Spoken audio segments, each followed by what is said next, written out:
வணக்கம்.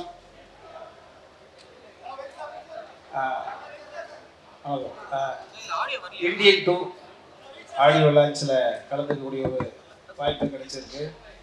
இந்த படத்தில் நான் ஒரு சின்ன அளவு பங்கு பெற்ற காரணத்தினால ஒரு படத்துக்கு உழைக்க வேண்டிய உழைப்பை ஒரு பாட்டுக்கு உழைக்கக்கூடிய இயக்குனர் சங்கர் சார் தமிழ்நாட்டினுடைய வியாபாரத்தை இந்திய அளவுக்கு அகலப்படுத்தினத சங்கர் சார் மிகப்பெரிய ஒரு பங்கு இருக்குது. இந்த பிரம்மாண்டமான இயக்குனர் அந்த படத்தில் முதல்ல நினைச்சிருக்கேன். அதை தாண்டி கமல் சார் 7 பிறப்பு எடுத்து உழைக்க வேண்டிய உழைப்பை ஒற்றை பிறவியில் 6 வயதிலிருந்து அழுக்காமல் சளைக்காமல் அடங்காமல் உழைக்கும் ஒரு அற்புத கலைஞர். அவருடைய படத்திலையும் இப்போதான் முதல்ல அடிக்கிறேன். ஸோ ஒரு மகிழ்வான தருணம். இந்த சைடு ஜெயிலர், இந்த சைடு விக்ரம், இந்த சைடு ஜவான், இப்படி முரட்டுத்தனமான வெற்றி படங்களுக்கு பின்னாடி இருக்கக்கூடிய தம்பி அனிருத்.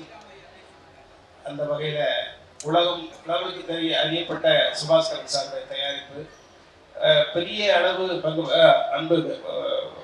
ஒரு எளிய மனிதர்கள் இடத்துலேருந்து மேலே வந்த ரவிவர்மனுடைய ஒளிப்பதிவு இப்படி பன்முக ஆளுமையை கொண்ட ஒரு படத்தில் நடிச்சிருக்கிறேன். மகிழ்ச்சியாக இருக்கு. நன்றி.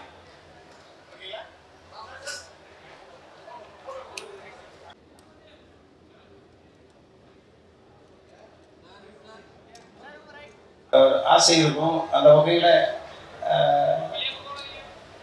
என் தகுதிக்கு ஏற்ற எனது திறமை என்று நம்பப்படக்கூடிய அதுக்கு ஏற்ற ஒரு கேரக்டர் பர்ஃபார்ம் பண்ணுங்கிறது அந்த படத்தில் நிச்சயமாக அந்த கேரக்டர் பேசப்படும்.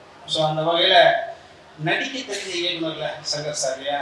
ஸோ நடிக்க தெரிஞ்ச இயக்குனர் அப்படின்றதுனால அவர் அழைத்த பொழுது மகிழ்ச்சி, நடிக்க சொன்ன பொழுது மகிழ்ச்சி, நடித்து முடித்த பிறகு டப்பிங் பேசுகிற பொழுது மகிழ்ச்சி. இந்த டப்பிங் பேசுகிற பொழுது இந்த வார்த்தைகளுக்கான அழுத்தம் கொடுக்கறதுக்கு ஆசைப்பட்டு எகைன் வந்து சார் இது நினைச்சாங்கன்னா இந்த வார்த்தை அழுத்தம் கொடுக்க முடியும் அப்படின்னு சொல்லி மறுபடியும் கூட ரீகப் பண்ண வச்சாரு.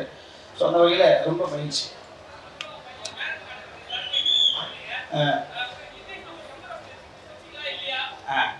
நானும் அர்ஜுன் சார் சேர்ந்து போய் தான் வச்சேன். அர்ஜுன் சாருக்கும் சங்கர் சாருக்கும் பெரியாத பந்தங்கள் இருக்கு இல்லையா?